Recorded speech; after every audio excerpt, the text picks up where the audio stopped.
Salut tout le monde. Le texte d'aujourd'hui nous parle de l'alliance entre Dieu et les hommes. Dieu va envoyer un messager, le messager de l'alliance.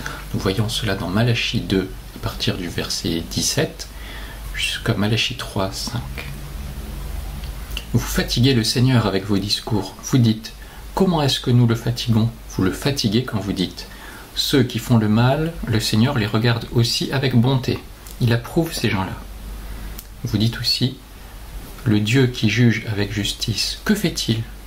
Voici la réponse du Seigneur de l'univers. Je vais envoyer mon messager, il préparera le chemin pour moi. Tout à coup, le Seigneur que vous désirez arrivera dans son temple. Voici le messager de l'alliance que vous attendez, il arrive. Qui pourra résister quand il viendra? Qui pourra rester debout quand il se montrera? Car il est comme le feu du fondeur, comme la lessive du blanchisseur. Il s'installera pour fondre l'argent au feu et pour le rendre pur. Il purifiera les prêtres de la famille de Lévi. Il les rendra purs comme on rend pur l'or et l'argent. Alors ils pourront présenter les offrandes au Seigneur en respectant les règles. Ainsi les offrandes des gens de Jérusalem et des autres habitants de Juda plairont au Seigneur, comme autrefois dans le passé. Oui, le Seigneur de l'univers le dit, « Je viendrai au milieu de vous pour vous juger.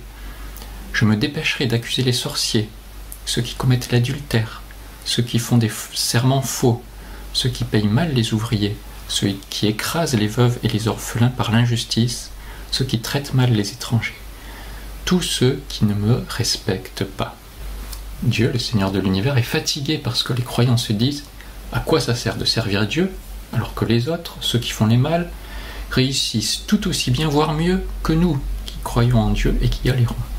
Ce n'est pas juste. Que fait le Dieu de justice? Voici la réponse de Dieu. Oui, il y aura un jugement, mais pas tout de suite. Ça va venir en plusieurs étapes. 3.1, voici la réponse du Seigneur de l'univers. Je vais envoyer mon messager, il préparera le chemin pour moi. Le Nouveau Testament confirme que le messager dont il s'agit dans cette première partie du verset, c'est Jean-Baptiste. C'est ce que dit Jésus dans Matthieu 11 à partir du verset 10. Jean-Baptiste, c'est celui à propos duquel il est écrit « Voici, j'envoie mon messager devant toi pour te préparer le chemin ». Jean-Baptiste a été le messager qui a préparé le chemin pour la venue de Jésus. C'est là la première étape. Il y a ensuite une deuxième étape dans ce verset. « Tout à coup, le Seigneur que vous désirez arrivera dans son temple. Voici le messager de l'alliance que vous attendez, il arrive. » Dans cette deuxième partie, il est parlé du messager de l'alliance. Il s'agit d'un autre messager. C'est deux messagers différents. Le messager de l'alliance, c'est le Seigneur lui-même. L'envoyé de Dieu, c'est Jésus. L'alliance désigne ici un accord qui engage la responsabilité des deux parties, comme un contrat ou un traité. Il s'agit ici de l'alliance entre Dieu et les hommes. Il est question ici du retour du Seigneur, qui est annoncé. Jésus, qui est déjà venu une première fois dans le monde, reviendra encore pour juger le monde et le purifier. Deux images sont données. Premièrement, le feu du fondeur, le fondeur fait fondre l'argent au feu pour le rendre pur, pour que le métal qui était mélangé avec des impuretés devienne uniquement constitué d'argent, grâce au fait de le faire fondre, et qui permet ainsi d'avoir un matériau homogène. C'est l'image de ce que Jésus fait pour nous. Jésus s'est donné lui-même pour nous afin de nous racheter de toute faute et de se faire un peuple qui lui appartienne, purifié et zélé pour de belles œuvres, dit Tite 2,14. Nous sommes purifiés de nos péchés grâce à Jésus qui s'est offert lui-même en sacrifice pour nous racheter de nos péchés. Il l'a fait une seule fois et cela suffit. Nous n'avons pas besoin d'acheter notre salut par nos œuvres ou par des sacrifices réguliers. À l'inverse, nous sommes purifiés de nos péchés pour pouvoir accomplir de belles œuvres. La deuxième image qui est donnée ici est celle de la lessive des blanchisseurs.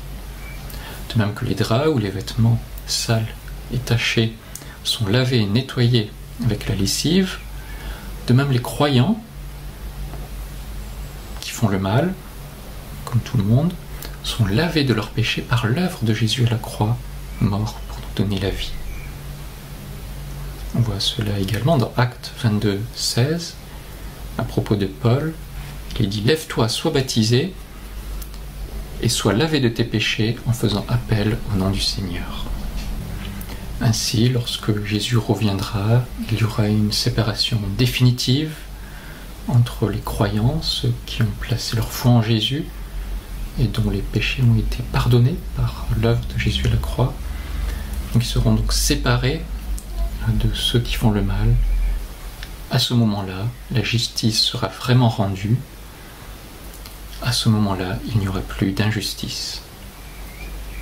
Il y a ici une différence entre ce qui se passait dans l'Ancien Testament et le Nouveau. Dans l'Ancien Testament, l'alliance dont il est question concernait Dieu, l'ancêtre du peuple, ça concernait la vie sociale et politique du peuple de Dieu.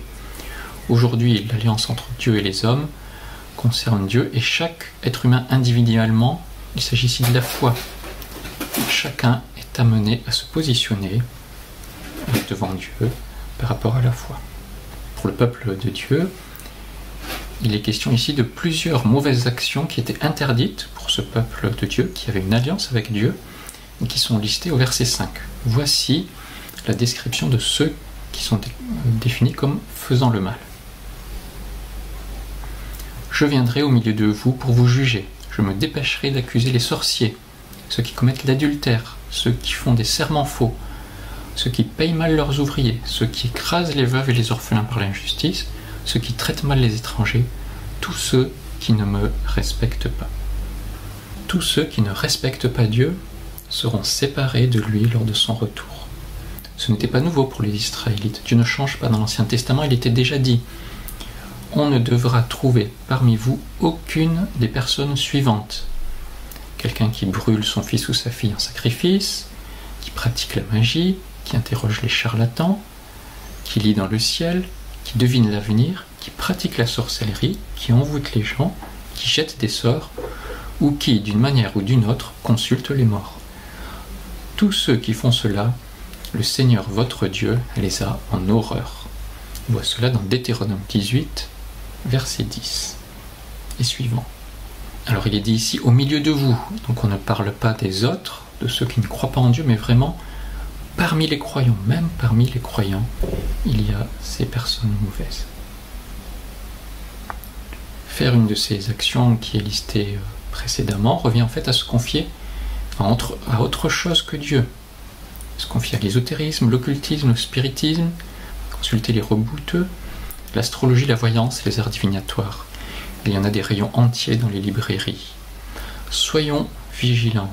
Faire cela, c'est ne pas respecter Dieu. Il a cela en horreur. À propos du respect, dans le sens inverse, il est dit dans Psaume 111, verset 10, « La crainte de l'Éternel est le commencement de la sagesse. » Crainte non pas au sens de peur, mais au sens de respect. Le respect du Seigneur, voilà le commencement de la sagesse. Soyons sages en respectant le Seigneur, en évitant toutes ces pratiques qui déplaisent à Dieu. Ainsi, Dieu a envoyé le messager de l'Alliance, Jésus. Il va encore revenir. Lorsqu'il est déjà venu, Jésus est mort pour nos péchés, pour que nous soyons déclarés justes, pour que nous soyons purs devant Dieu, pour que nous soyons lavés de nos péchés. Jésus reviendra pour finaliser la justice et amener les croyants avec lui dans son royaume. Il nous sortira définitivement du péché et de l'injustice. En pratique, respectons le Seigneur même si le monde aujourd'hui est injuste, car le Seigneur, le Dieu de l'univers, est puissant. Il ne change pas, il ne supporte pas le péché tellement il est pur. Nous pouvons distinguer deux types de bienfaits que Dieu fait, de bénédictions.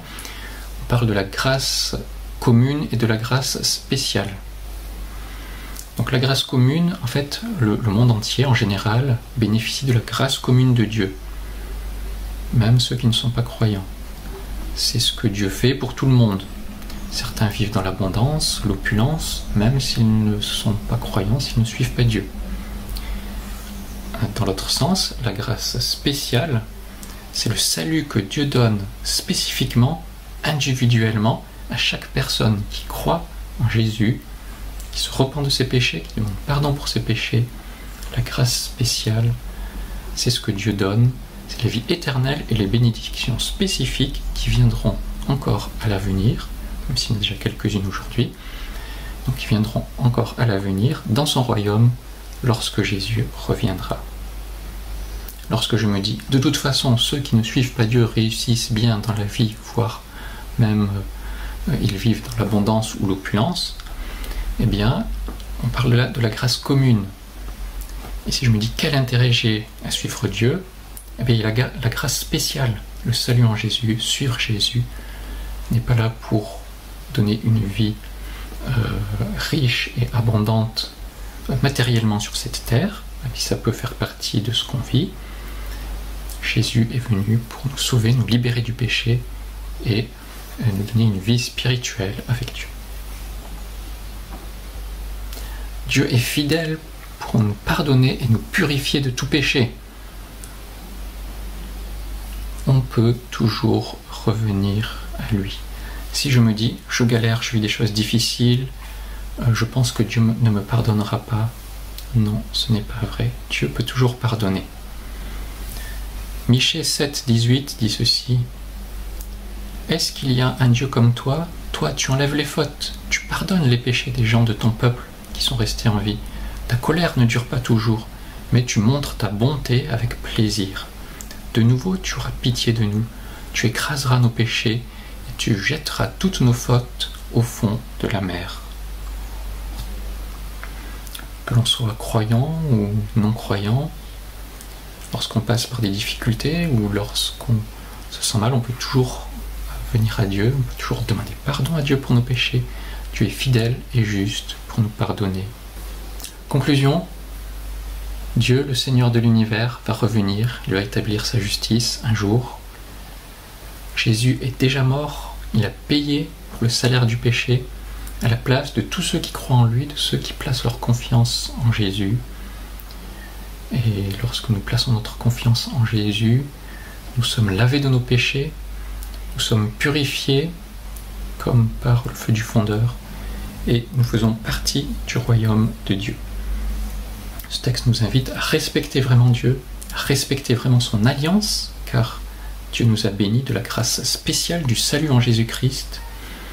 Respectons-le, respectons vraiment son alliance, même si les gens qui ne le font pas semblent prospérer et vivre une vie meilleure, tout aussi abondante matériellement, si ce n'est plus. Respectons Dieu, respectons son alliance. Jésus reviendra bientôt, reviendra un jour, et sa justice sera rétablie définitivement un jour. Nous espérons ce jour. Bye bye.